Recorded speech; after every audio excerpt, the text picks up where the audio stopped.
What's up, guys? I'm out here in the Philippines. Lots of people want to know, what's the deal with the province? Why do people talk about going to a province city? Mr. Goat back here will help us answer some of those questions. So if you're wondering why people go to a province or what a province city in the Philippines is like, stick around and we'll show you a province city here in the Philippines. So in my opinion, this is what makes or breaks a city, especially a small province city, which is the amenities. Hello. Is the amenities. I'm gonna call these amenities, meaning the places that are available. You got your grocery stores, you got your restaurants, you got your food little stalls, your parks, your hangout spots. I don't know how many cafes are gonna be here, but we don't want to get hit by a scooter. We're out of Da Nang, so it's not as crazy as scooter traffic, but you never know, you want to be safe. But like I said, I'm talking about these amenities. So your food spots, you got your food spots, you got your grocery store, which we'll probably go check out. I guess it's probably just like a basic, simple grocery store. And then this is how most of the people get around here. There's no Grabs, there's no taxis. It's basically these tricycles. This is becoming a big theme in these province cities, is these tricycles. Everyone gets around on these. We've taken one last night because it was raining, so we had to jump into one of these right here. And we took this for 30 pesos because it was raining. So we literally had to take it from right around this McDonald's, just down this block, into the back because it was pouring raining. It's been raining at nighttime, so we got caught in the rain.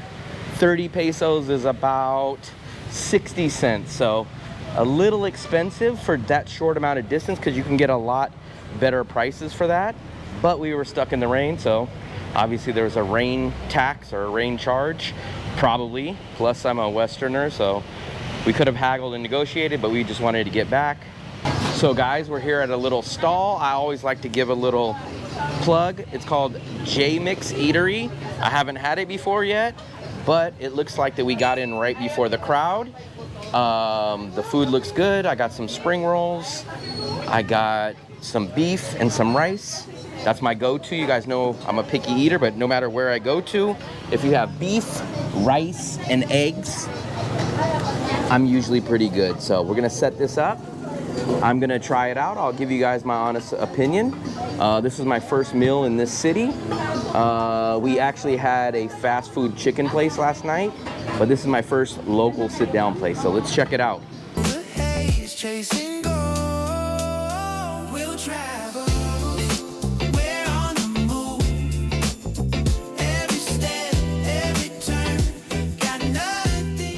So guys, all that was 400 pesos. I guessed it right on the dot, and pretty good value. We got 2 rices, 2 entrees, 4 of the lumpias, and I got the Mexican Coke. We're gonna go down a little bit further, check out what we can find in this area, and let's go see.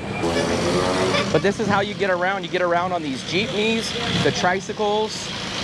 I don't see too many people walking around so much. Now you will see like the locals walking here, crossing the street, but like in An Thuong, back in Vietnam, we would walk everywhere. Like walking was the thing that we would do. But out here, I don't kind of feel like that's a thing. So let's try to catch up with Fluffy in a second. But very local, a lot of vendors out here. All the locals kind of take the jeepneys. These are like 15 pesos. So I think this is just how people kind of get around. But look, we do notice more homeless people. So that is a big, big difference from Vietnam. You do not see that. And I'm glad we caught that on camera because people think I complain or I'm negative about the Philippines, but you just don't see that. You don't see that in Vietnam. And we have people that say, you just don't see it, Will. They keep them in a certain section of town, which I have no clue if that's correct or not about Vietnam. But in my response, it's like, okay, even if that's true, they don't do that in these other cities. They don't keep them in a certain part of town. They go around. When we were at lunch, we had a kid do the same thing, and it does turn off some people. I come from San Francisco, or the Bay Area at least, and there's homeless everywhere. So I'm used to seeing it, but I can understand exactly how it turns people off from traveling, especially if you're sitting at lunch and people come up there and sit at you. And you guys know my whole take on parents that push their kids out to go do that. It really bothers me to send your kid out there, and then we usually see the parent will be sitting in the back somewhere, relaxing, sipping on a Coke with their feet up, and the kid's out selling items and stuff like that. I don't like that. But enough of that. We're gonna go take a look at this park, because the park looks pretty cool. I guess this is the church, and this is a park, but this park looks pretty nice. But Fluffy, look at what we notice again. This is the second park that has no water on the water fountain. So maybe pop in the comments, where's the water at these water fountains? San Juan had a nice park, the water was missing. Same thing is here. Rainy day, and then like they don't want the water to be there because mosquito will get there.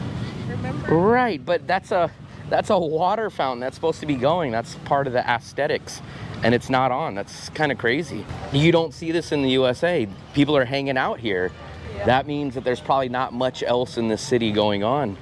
Oh, that's cool. I like that little, look at that stair, Fluffy. Yeah. And it goes all the way up there. That's like a Christmas tree. Yeah. Wow, Christmas in September. And people are out here dancing. Fluffy's gonna get over there and start dancing too. A playground. So there's a lot of people out here.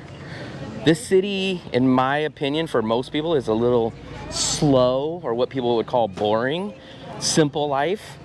But I guess they look forward to coming to the auditorium and doing their TikTok on Sundays. It's always crazy though that we always see like plazas like this. I like stuff like this. We just don't have this in the USA. What is this? Why is there a goat here? What's up, Mr. Goat? What's up, Mr. Billy Goat? We have a goat here. Fluffy, whose goat is that? Like, he's just looking at me like, hey, what's going on? You got a YouTube? I do too. That's what he's saying. Any of you planning a trip to Da Nang in the next 60 days? Well, don't hesitate to book a 30-minute video consultation with me to settle in smoothly. During this call, I'll provide personalized advice and answer any of the questions you have about traveling or living in Da Nang. So don't hesitate. The link is in the description below. But I definitely missed some stuff about Vietnam. Definitely missed the Tra Talk. I wish I was sitting at this park sipping on a Tra Talk. I don't know if there's an equivalent to Tra Talk here in the Philippines.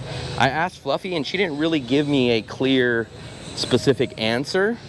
But I think Tra Talk would be awesome in the Philippines. We just got to convince them that that's what they need. But this park is pretty cool. The goat, I'm not sure if you can see the rope. It's tied to this tree, I think, right here. And then the goat is just back over in this region. They got really nice shaded park benches. They do need, like what we have in the USA, those built-in barbecue pits. That would be awesome, but I bet you a lot of people would be out here. So this is the park. I'll have to ask Fluffy. Hello. What's your channel? Will Travels. Will Travel. With a Z, not an S. Okay, a Z. Thank you. And then here's like a little patio over here, a gazebo. I think that's what they call them. Not a patio, but a gazebo. And then all like the young kids are hanging out today. So they're all coming out here, I think, after church. And they all hang out over here. One of our viewers, Mitzi, says dork dancing is a big thing in Vietnam. And we did see them dancing over here. I don't know if it's dork dancing or not. I still don't even understand what dork dancing is. But they're doing some kind of dancing here. I kind of feel like that this city is a small city. So obviously there's not a lot of entertainment going on. But this is probably where the kids and the teenagers and the families probably meet up after church. They come out here and they check this place out.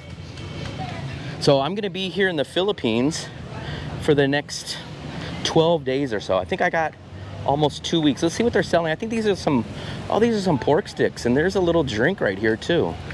So They have pork sticks. I think this is a lemonade. Oh, very nice. How much is this? 10 pesos. What, this is lemonade? And what's this other one? Chocolate. Oh, chocolate, okay. I come back, thank you. So, there we go, look at that. They got a little stall, so maybe that'll be my new Tratak. But there's an auditorium, really cool stairs here. The one thing I'm gonna tell you guys about a small province city, hello. They're very nice, and I think they just focus on life. The way that I would describe it is, for Americans at least, you grow up in a small country city, like you have cows, you have horses, you have land, and everyone just knows each other. I kind of feel that that's what a province city is like. You hang out, you know everybody in the same city, you go to the same schools, you go to the same churches, and it's just a different type of life. I'm not gonna say it's bad, I'm not gonna say it's good. It's just a different way of life. Like, I came up not in a giant city, but I grew up in the Bay Area. So I was in and out of San Francisco a lot, Oakland a lot. I traveled a decent amount, not too much when I was younger. Now I do. But basically, hello. So everybody's very nice.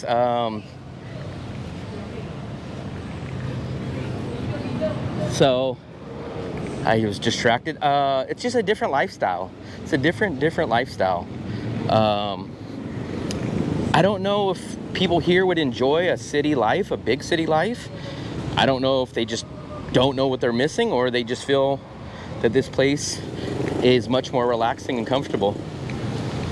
So that's a little tour of this park. We're back to Mr. Goat.